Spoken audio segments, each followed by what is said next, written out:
We're dealing with several rounds of rain, and the next one happens this afternoon and evening, and it's not going to be for everyone. In fact, you could go all day and all night and not see any rain at all. So it's going to be very isolated. But I do want to walk you through this because this updated at the top of the hour.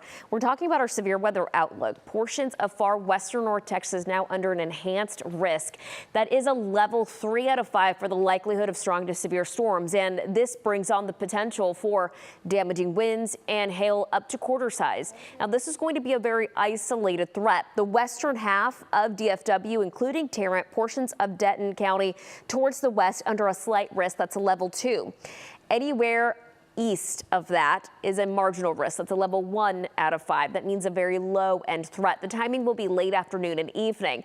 Right now, we're looking at clearing conditions. In fact, the sun is out in a lot of locations with just a little cloud cover for most of North Texas. The most dense cloud cover is to our east, with rain continuing southeast of here, which is where the flood concern continues to grow.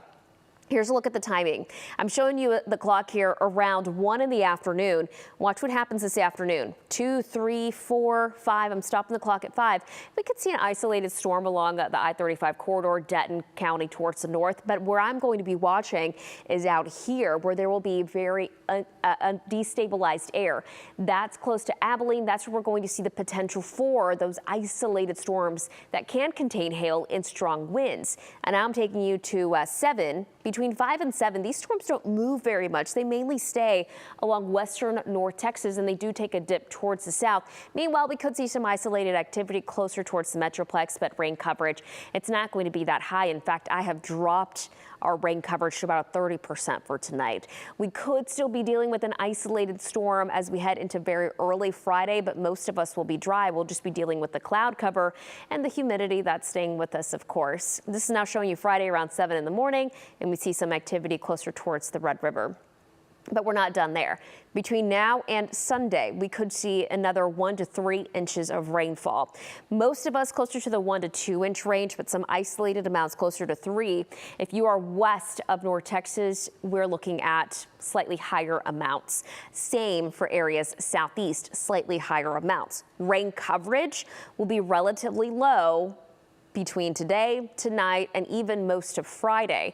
It's Saturday and Sunday where we're looking at higher rain coverage, and then Monday it doesn't completely go away, but it does bring back the potential for some strong storms.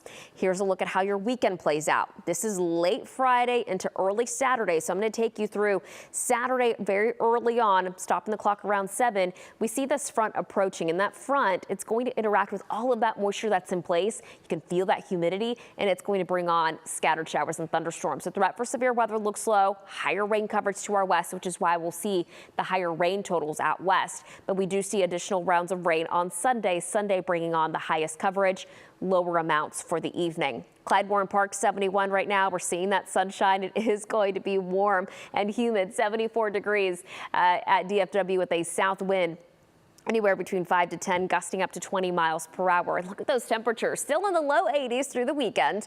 But next week, we're talking highs in the low 90s with higher humidity. That means the heat index will be even higher. We'll be back.